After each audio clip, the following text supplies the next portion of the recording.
WIBTA for divorcing my wife after she cheated following her parents' death? So, here we go, Reddit. I, 32M, am really torn, and honestly, I don't know where else to turn. This might be long, so strap in. It all started a little over a month ago when my wife's, 30F, parents died in a car crash. It was sudden, shocking, and absolutely brutal. One day, we're planning what to bring for Thanksgiving at her folks' place, and the next day, she's getting the worst phone call of her life. Just like that, her world shattered. I still remember the exact moment when we got the call. It was late afternoon, and we were sitting in the living room, binge-watching a new series on Netflix. She answered her phone, and I could tell something was wrong right away from her face. It went pale like ghostly white. I had never seen her like that before. She barely said a word. After hanging up, she just stared into space. I had to shake her shoulder before she whispered, "They're gone." From that moment on, things moved fast. The funeral arrangements, the outpouring of sympathy from her friends and family, the endless visitors, the casseroles dropped off by neighbors. You know, the usual whirlwind when someone passes. It all just felt so surreal. And I was there for her, trying to do everything I could to keep things together. I handled the logistics, took time off work, and did pretty much all the housework. I knew she needed space, so I gave her that too, but I was always right there when she needed me. Honestly, I wasn't just doing it for her. I love her parents too. They were amazing people. They treated me like family from day one, and we had our own close relationship. So I was grieving in my own way, but it just wasn't the same for me. Not like it was for her. Now there's this guy, Luke, 32M. You know how every relationship has that ex who's a little too close for comfort? Yeah, that's Luke. They dated in high school and even into college. They were that couple everyone thought was destined to get married. And he was practically part of her family for years. When we first got together, I knew all about him. He was still close to her family, especially her parents, and they stayed friends after they broke up. I wasn't thrilled about it, but she was upfront about it, and I trusted her. Plus, we've been married for 5 years now, and together for 8. So I'd mostly gotten over any insecurities about Luke by the time all of this happened. Or at least I thought I had. But then, after the funeral, Luke re-entered our lives in a big way. Like I said, her parents treated him like a son. So naturally, he was devastated by their death too, and he was around a lot. At first, it made sense. He was part of that inner circle of grief, and he was grieving with the family. He helped out with the memorial, and he showed up for all the family gatherings afterward. I didn't think much of it. But then, there were moments when I felt like I was the third wheel. You know that feeling? Like, when you're in a room with two people who have a whole shared history that you weren't part of. It wasn't just the way they talked about her parents. It was the way they looked at each other. Little glances here and there. Laughs that felt just a bit too familiar. I didn't want to be that guy. The one who's insecure about an old flame, so I swallowed it down. After all, they were both hurting, and I couldn't begrudge her the comfort of an old friend, right? Then came the night she didn't come home. It had been a particularly rough day. She told me she was going to see her family for dinner, and that she needed some space to just be with them. I offered to go with her, but she insisted that she needed this time alone. I didn't push it, figuring she probably just needed a break from my constant hovering.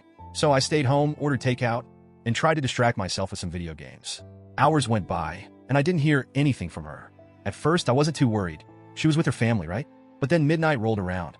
I texted her. No response. By 1 a.m., I was starting to feel uneasy, so I called her. No answer. By 2 a.m., I was full-on panicking.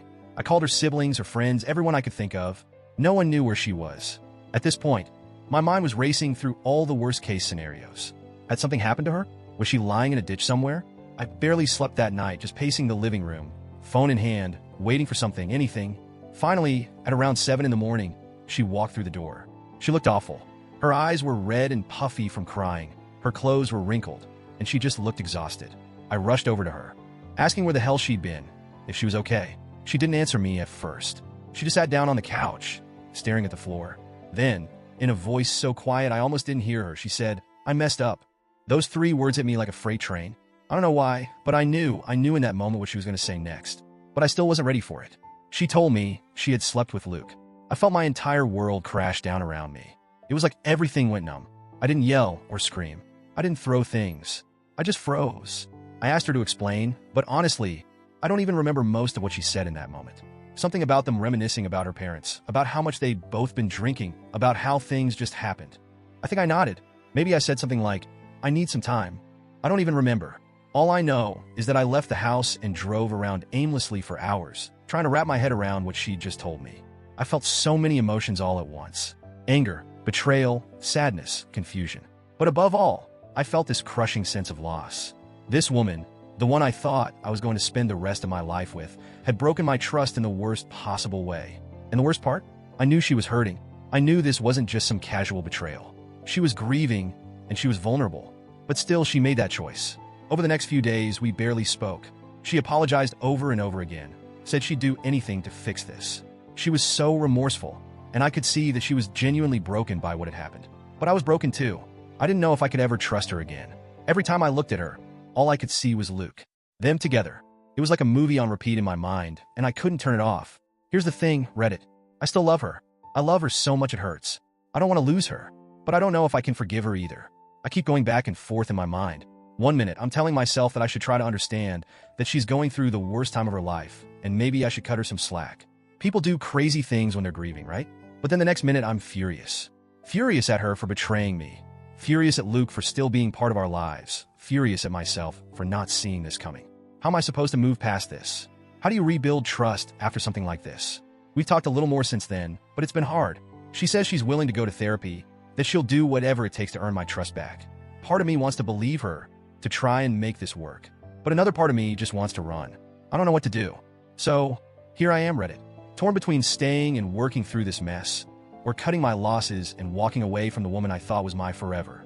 WIBTA if I decided to divorce her? Or should I be more understanding, given everything she's going through?